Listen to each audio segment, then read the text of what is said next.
Salut, soyez les bienvenus à cette nouvelle édition de l'ODML.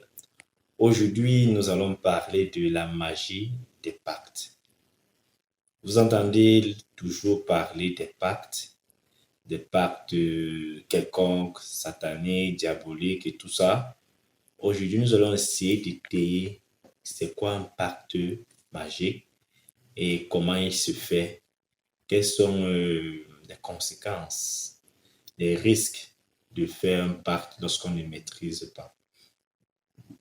Le pacte est un entretien, une entente entre le magistère, l'opérateur de magie et l'entité dont on veut exécuter le rituel. Il s'agit ici pour le magicien de faire une invocation, de faire venir une entité de son choix et de la sphère de son choix, qu'elle soit dans les sphères infernales ou alors célestes, qu'importe. Le pacte ici se fait sous la présence d'un témoin. Le témoin n'est pas toujours une personne physique. Le témoin est aussi un élément qu'on ne saurait traverser, un élément qui scelle le pacte, car le pacte se fait selon des termes et des contrats bien précis, mais qu'est-ce qui lie le pacte, ces termes du magistère à l'entité? C'est le témoin. C'est quoi le témoin? Le témoin est un élément qui vous permet de ne pas rompre le pacte. Au cas où le pacte est rompu, celui des deux signataires qui a rompu le pacte doit être frappé. Et les conséquences sont toujours presque les mêmes. La folie, la mort ou encore parfois des maladies graves. Alors, c'est quoi le témoin?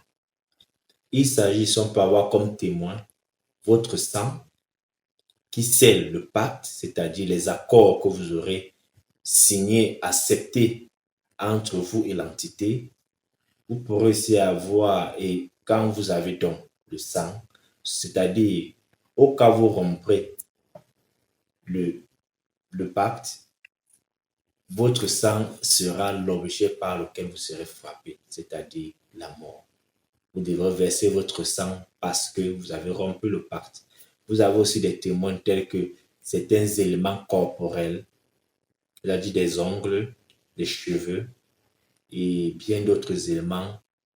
Même votre sémence, pour certains, signent les pactes avec leur sémence et la conséquence est souvent multiple. Avec la sémence, vous vous retrouvez en train de perdre votre fertilité, vous devenez stérile pour des hommes et pour les femmes, vous devenez inféconde. Voilà les conséquences lorsque vous donnez votre sémence. Lorsque vous donnez certains éléments autres de votre corps, les conséquences sont aussi nombreuses, telles que la perte de cheveux, telles que la perte d'un bras, d'un membre et bien d'autres.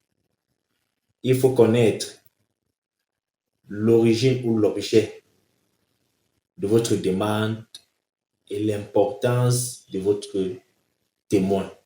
Car si votre témoin est plus lourd que votre demande, vous vous trouvez en train de perdre dans la signature de votre pacte. Il faut mesurer le poids de votre demande à celle du témoin que vous allez mettre en gage.